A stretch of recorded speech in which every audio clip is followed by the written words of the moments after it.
versets 12 à 14. Je vais demander à un lecteur qui ne va pas lire le français courant, mais le français stable. Voilà. Philippiens 3, versets 12 à 14. Ok. Ce n'est pas que j'ai déjà remporté le prix ou que j'ai déjà atteint la perfection, mais je cours pour tâcher de le saisir, puisque moi aussi j'ai été saisi par Jésus-Christ. Frère, je ne pense pas l'avoir saisi, mais je fais une chose. Oublions ce qui est en arrière et me portant vers ce qui est en avant, je cours vers le but pour remporter le prix de la vocation céleste de Dieu en Jésus-Christ. Amen. Amen. Notre Dieu et notre Père, nous te rendons grâce et nous te bénissons ce matin pour ces instants que tu nous accordes de passer dans ta présence. Merci parce que c'est toi, cher Seigneur, qui as veillé sur nos différentes nuits et tu permets ce matin que nous voyions la lumière du jour. Seigneur, sois-en remercié. Ce temps que tu nous accordes, il est précieux. Nous prions que, Père Céleste, l'action du Saint-Esprit impacte nos consciences, nos cœurs, pour saisir ce matin ta pensée, pour comprendre ce matin, Seigneur, ta volonté pour notre vie, au travers de ta parole que nous allons méditer. Merci parce que tu es fidèle et nous voulons placer notre entière en confiance en ta fidélité. Conduis-nous dans le saint et précieux nom de Jésus, notre Seigneur et Sauveur. Amen. Amen.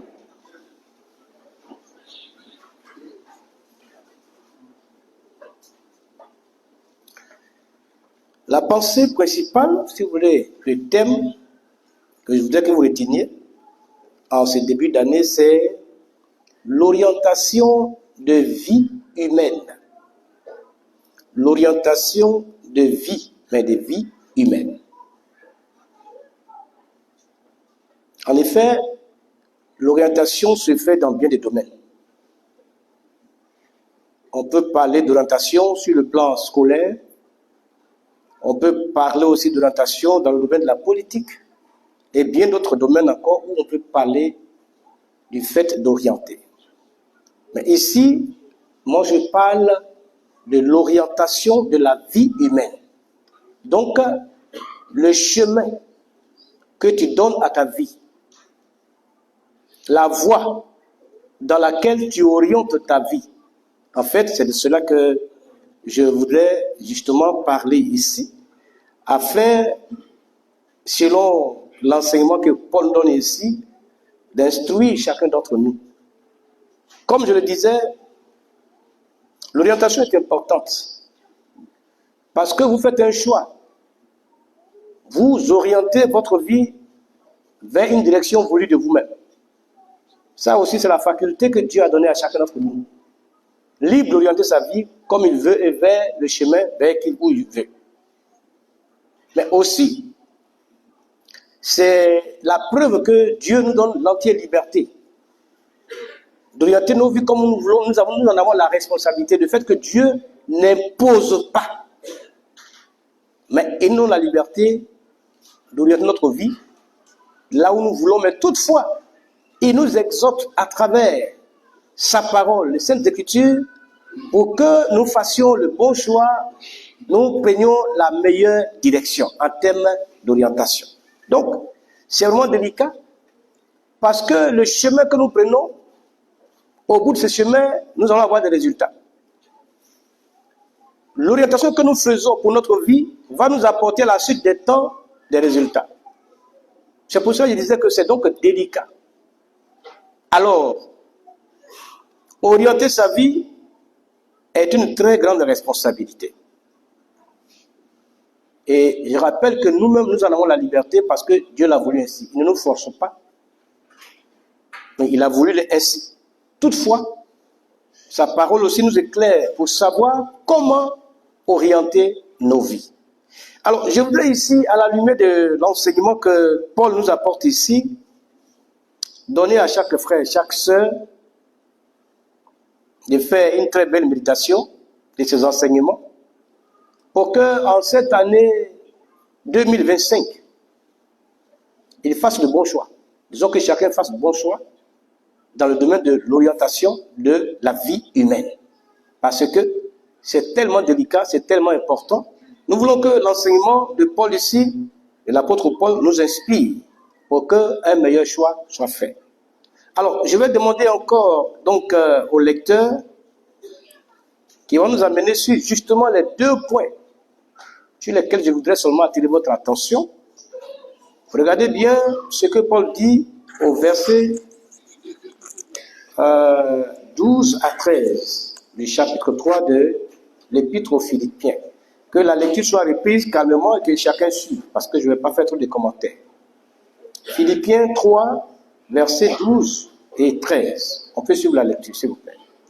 Ce n'est pas que j'ai déjà remporté le prix ou que j'ai déjà atteint la perfection, mais je cours pour tâcher de le saisir, puisque moi aussi j'ai été saisi par Jésus-Christ. Frère, je ne pense pas l'avoir saisi, mais je fais une chose. Oublions ce qui est en arrière et me portons vers ce qui est en avant. Merci beaucoup. Alors, vous avez bien suivi la lecture. L'apôtre Paul dit, si vous voulez faire cas de sa marche avec le Seigneur qu'il a saisi, avec le Seigneur qu'il a appelé à son service, il fait remarquer un certain nombre de choses ici très importantes dans cette marche. Le fait que le combat est d'abord continue parce qu'il n'est pas encore arrivé à la fin. Mais dans cette marche, il note quelque chose au verset 13 que je voudrais que nous retenions. Il dit que il se détourne du passé et il se reporte sur l'avant, pour parler ainsi. Il se détourne du passé et il se porte vers l'avant. Dans sa marche avec le Seigneur, dans son service pour le Seigneur, il fait une chose. Quand bien même qu'il est en pleine course, qu'il évolue, mais une chose très stratégique pour lui, que chacun doit retenir ici, il se détourne de ce qui est en arrière et il se porte vers l'avant. Pour dire simplement que certainement nous sommes en début de l'année 2025 en effet. Ça veut dire que nous avons déjà traversé 2024. Cependant, en 2024, nous avions eu à faire des exploits. En tout cas, nous avions eu de grandes joies, mais aussi bien des grands moments de difficulté. Nous avons eu des situations de sinistres. Et tous ces souvenirs sont là, dans notre tête. Et nous passons dans la nouvelle année 2025.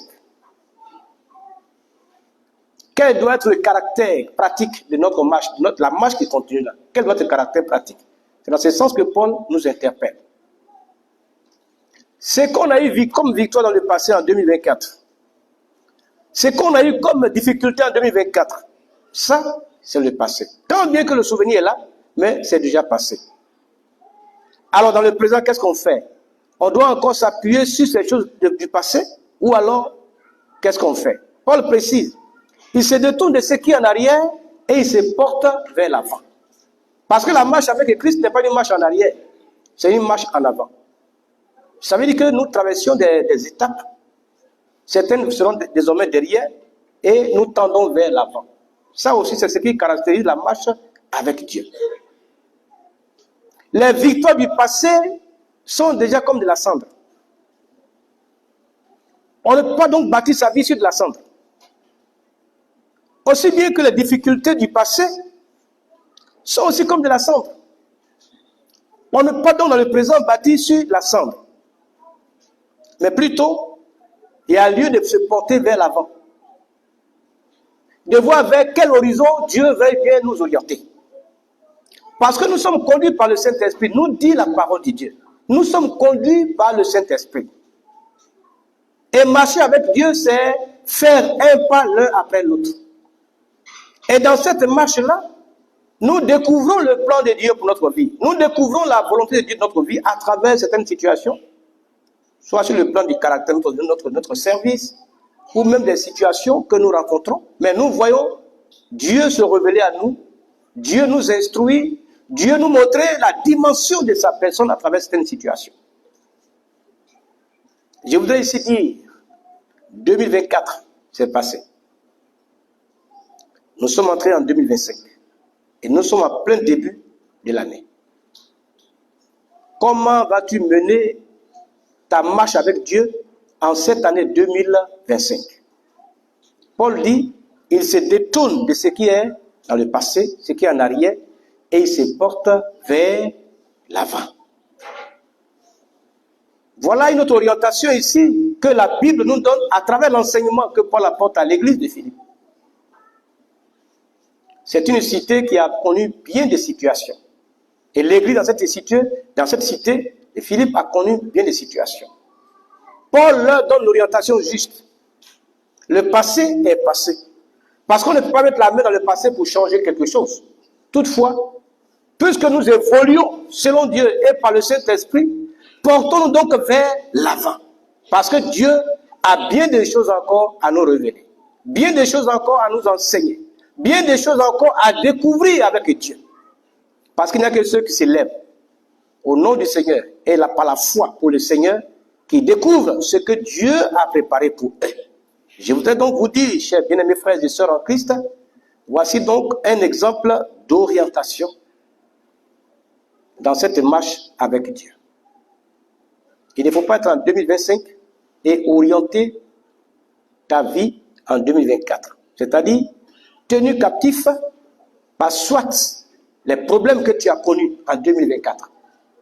Tenu captif soit par les exploits que tu as opérés en 2024. J'ai l'habitude de dire que dans le Seigneur, il n'y a pas d'anciens combattants. Il n'y a que des combattants. Il ne faut pas donc t'appuyer sur la victoire de 2024 pour croire que c'est la même réalité en 2025. Paul dit, il se détourne du passé et il se porte vers l'avant. Tournons vers l'avant. Parce que Dieu veut nous orienter vers d'autres horizons auxquels même on n'a pas encore pensé.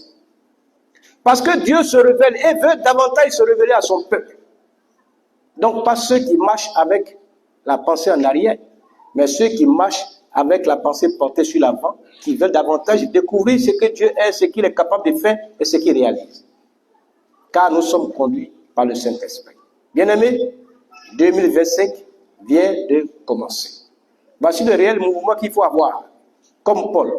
Se détourner du passé et se porter vers l'avant. Parce que ce qui s'est passé ne doit pas dans le présent maintenant te bloquer. Ce que tu as eu comme avantage, ne pense pas que ce soit maintenant le même ou bien la même réalité maintenant. Il faut plutôt lever les yeux vers l'avant et s'attendre à Dieu. Parce qu'avec Dieu, nous évoluons étape par étape et Dieu se révèle à nous et nous fait connaître sa personne. C'est un peu là l'exemple du peuple d'Israël qui a quitté l'Égypte avec la mentalité esclave.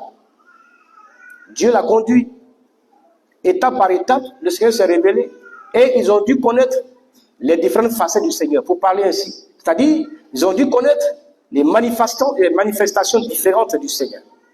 À travers cette marche vers le pays promis, ils ont appris à connaître Dieu. Ils ont appris à connaître son caractère. Ils ont appris à connaître qu'il est au-delà de ce qu'ils pensaient. C'est le même schéma. Tendons vers l'avant.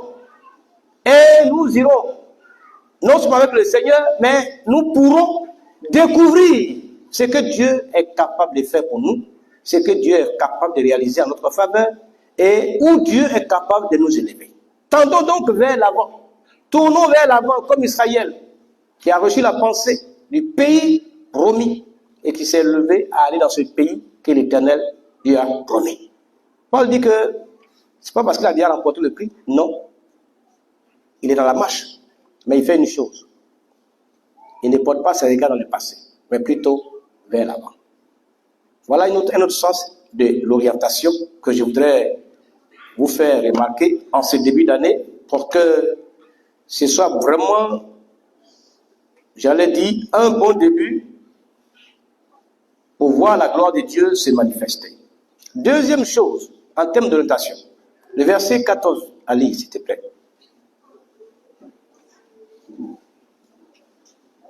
verset 14. Je cours vers le but pour remporter le prix de la vocation céleste de Dieu en Jésus-Christ. Amen. Alléluia. Alléluia. Je cours vers le but. Il fait une précision. Puisqu'il faut se porter vers l'avant, puisqu'il nous est demandé d'aller de l'avant, c'est bien sûr, mais une précision de taille. Il court vers le but. Il n'avance pas de manière indisciplinée.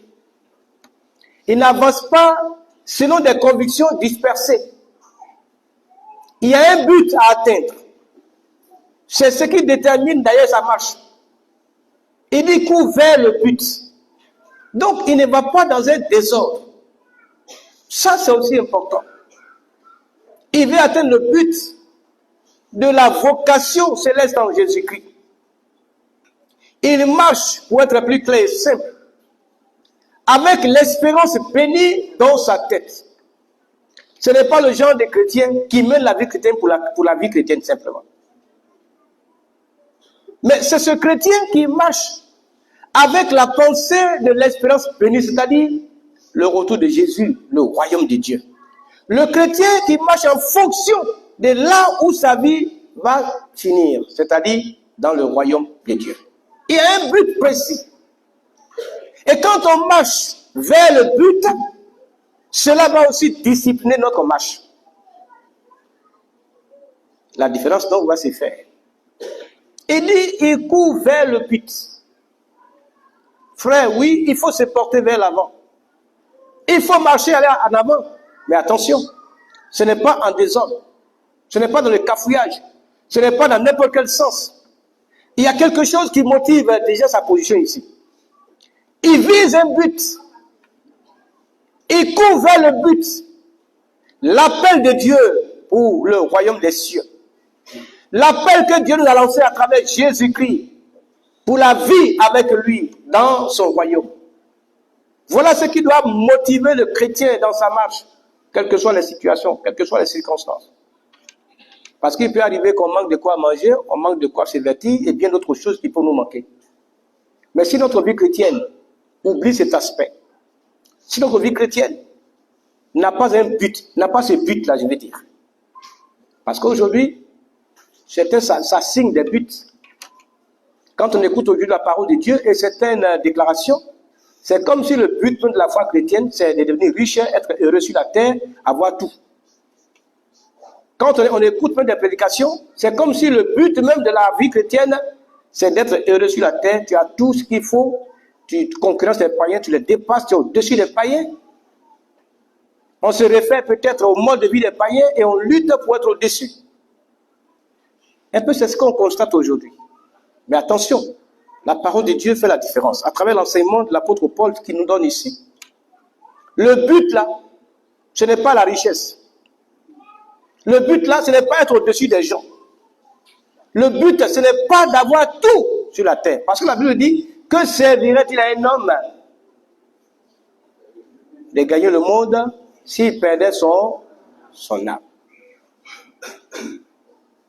Donc, le but pour lui, c'est l'appel de Dieu. Cet appel pour être maintenant aujourd'hui un peuple mis à part pour Dieu et un jour être avec le roi des rois dans le royaume de gloire. Et Paul dit, il marche vers ce but-là. Oui, en 2025, il faut que cela soit clair. Selon l'orientation que nous donnerons à notre vie, n'est pas ignorer que le chrétien qui va tout droit et qui peut tenir jusqu'au bout, c'est celui qui a un but. Et lequel? La vocation céleste. Ce n'est pas un hasard quand on se retrouve dans la maison de Dieu. Quand on devient chrétien, d'ailleurs, ce n'est pas notre pouvoir. La Bible dit que ceux qui ont reçu la parole de Dieu, cette parole leur a donné le pouvoir de devenir enfants de Dieu. Quelqu'un que je connais bien, ce n'est pas ici, il y a longtemps, mais il se vantait tout d'un de quelque chose. Vous savez ce qu'il disait? Que moi là, ce n'est pas quelqu'un qui m'envoie à l'église. Moi, je suis venu comme ça. Chaque fois, il le rappelle. Mais ça cachait finalement quelque chose. Et il est fort, hein? C'est pas quelqu'un qui m'a parlé de Dieu, hein? C'est moi-même. Je suis venu comme ça à l'église. Et puis ça explique quoi? Toi-même, tu peux venir comme ça à l'église. Dieu a opéré autour de toi. Dieu a travaillé les circonstances. Le Saint-Esprit a œuvré pour que tu parviennes à la connaissance. Sinon, l'esprit animal ne peut pas se donner à Dieu. L'esprit animal ne peut pas accepter Dieu. Donc, souvent, quand on dit, moi là, ce n'est pas quelqu'un qui m'a à l'église. Ce n'est pas quelqu'un qui m'a appelé. Attention, hein. Ne vous tuez pas avec ces paroles d'orgueil qui vont détruire la fin. Voilà. Jésus a dit, si ce n'est pas l'Esprit de Dieu là, qui peut nous attirer au Seigneur? Alors, il le disait souvent comme ça, ce n'est pas quelqu'un qui l'a envoyé. Attention. Dieu dispose toutes choses. Tout est préparé pour que toi, tu tombes dans un contexte où tu t'engages au Seigneur. C'est cela. D'ailleurs, même si on envoyait quelqu'un, tu allais devenir païen. Par la façon tu parles là, si quelqu'un venait parler, tu vas lui montrer que tu es quelqu'un. C'est ce que Dieu a vu. L'homme m'attendait. Je vais bien, il n'a pas dit l'effort. Et puis un matin, coucou, tu es assis dans la sonne. Si quelqu'un venait avec toi là, vous allez faire bouche-parole jusqu'à pour le gagner. Non. Le Seigneur a fait notre travail. Hein. Voilà pourquoi tu es convaincu. Donc, il ne faut pas dire, il n'y a pas quelqu'un qui m'a envoyé à l'église. Le Saint-Esprit a travaillé. Bref, je reviens sur la ligne. Un but, ce n'est pas de manière indisciplinée. Parce que le chrétien qui perd le but de la vocation céleste, cela va se voir aussi dans sa conduite, dans sa façon de servir Dieu, dans sa façon de marcher avec Dieu. Et comme je le disais, aujourd'hui, avec la nouvelle théologie, les nouvelles tendances, on oublie même que nous sommes des étrangers voyageurs sur la terre. On se bat pour être mieux coté ici-bas, pour avoir ceci, pour avoir cela. Même si ça doit nous coûter, comment on appelle ça, des conduites ignobles, on lutte pour avoir telle ou telle chose. Et quelquefois, à la fin, c'est vraiment des larmes d'amertume. Non, la parole de Dieu nous instruit aujourd'hui. Il court vers le but. En cette année 2025, bien-aimés frères, bien-aimés sœurs, pour que ta vie chrétienne soit stable et victorieuse, il faut que tu aies un but. Le but de la vocation céleste. Dieu t'a appelé maintenant pour faire partie de son peuple et le servir dans son champ, afin que lorsque le temps viendra, tu sois avec lui dans le royaume. Et c'est cela. Jésus l'a si bien dit. Matthieu 6, 33. Cherchez, premièrement, ok.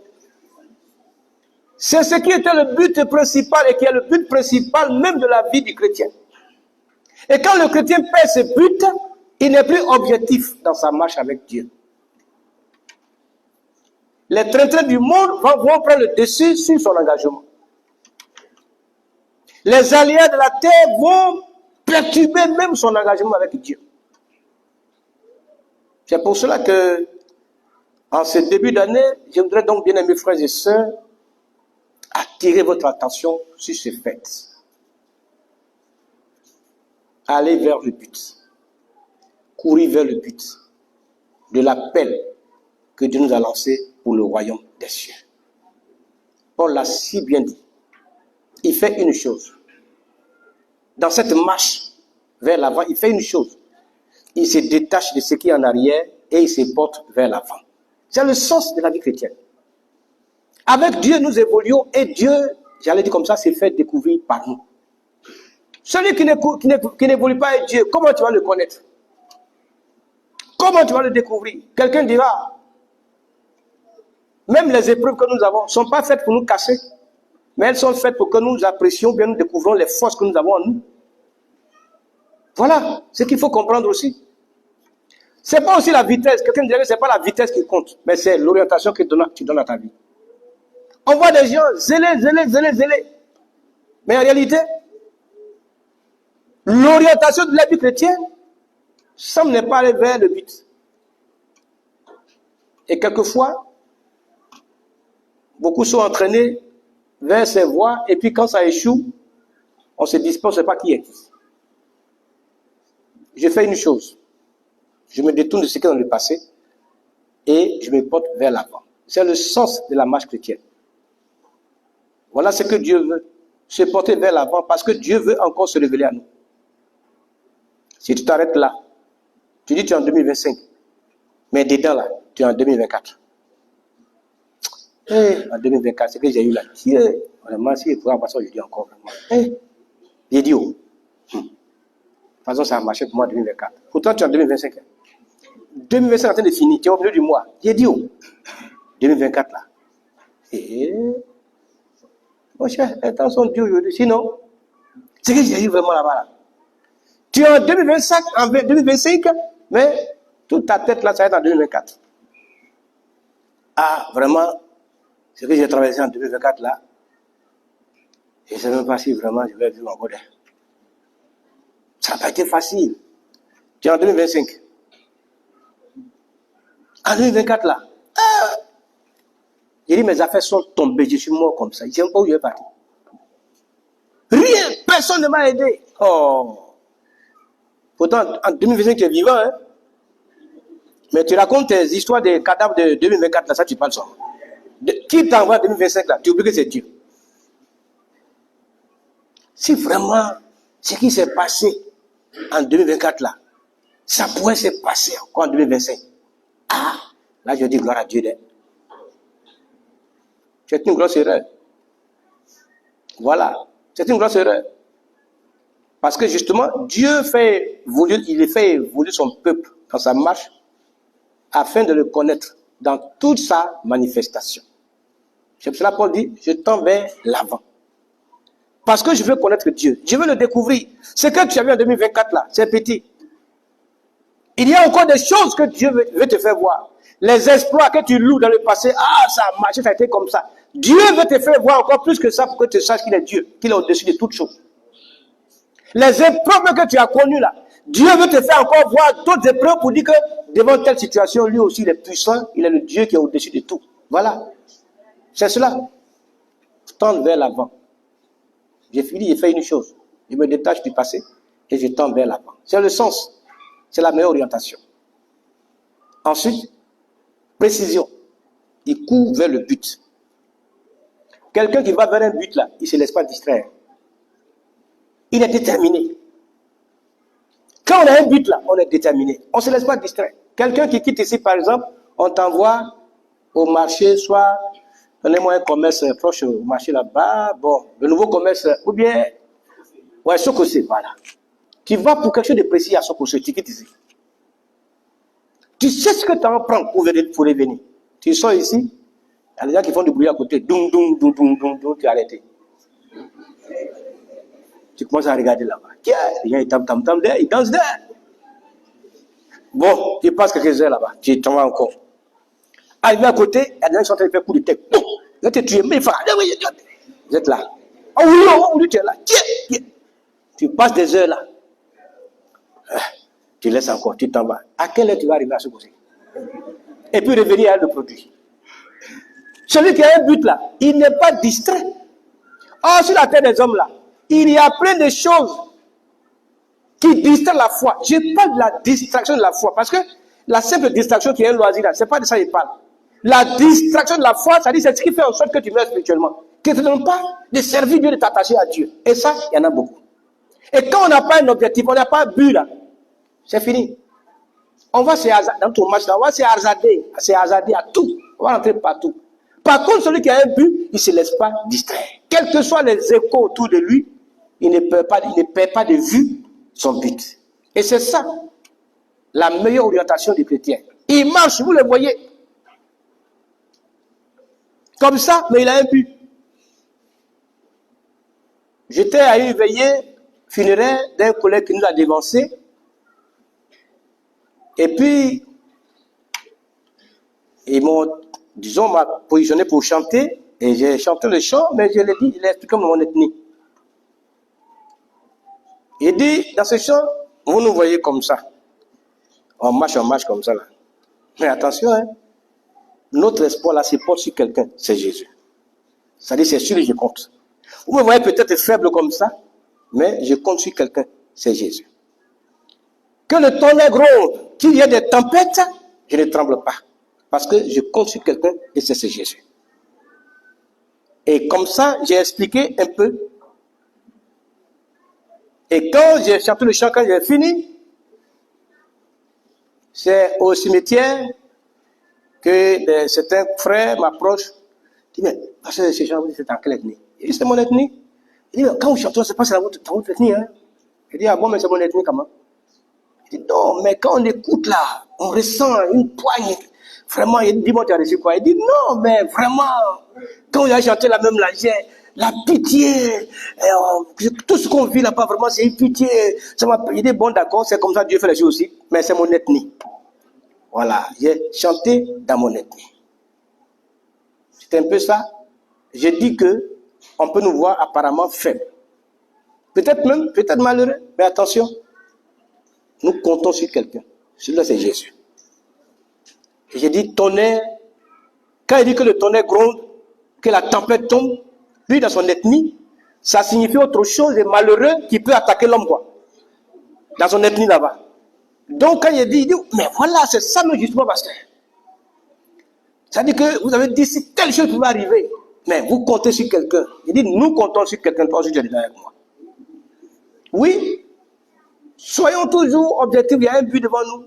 Quoi qu'il en soit, le but, il ne faut pas le perdre de vue. C'est parce que nous comptons sur ce Jésus que nous pouvons accepter toute situation, que nous pouvons affronter toute situation. Il faut que ta vie chrétienne en cette année 2025 garde ce but-là. Paul dit, je cours vers le but. Ce n'est pas dans le désordre. C'est une discipline. Et c'est la meilleure orientation. Oui, la course a démarré en 2025. Gardons devant nous ce but-là. L'appel de Dieu, la vocation céleste, ce n'est pas l'appel d'un homme sur la terre. C'est vraiment un privilège. C'est une grâce. Dieu nous a lancé l'appel, nous a sauvés à travers son Fils Jésus, pour que nous puissions hériter le ciel de gloire. Il ne faut pas perdre ça de vue, quelles que soient les situations, que ce soit la souffrance, que ce soit aussi la joie. Il ne faut pas perdre de vue ce but-là. Voilà donc l'orientation qu'il faut avoir et qu'il faut donner à sa vie en cette année 2025.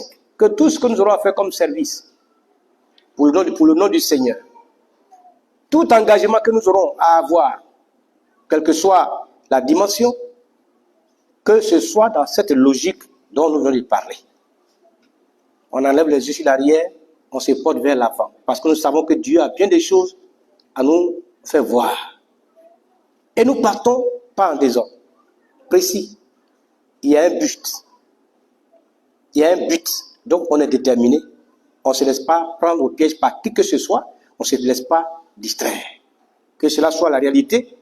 En tout cas, qui nous anime en cette année 2025. Que Dieu vous bénisse. Et que cette parole ait son accomplissement dans vos vies. Merci Seigneur.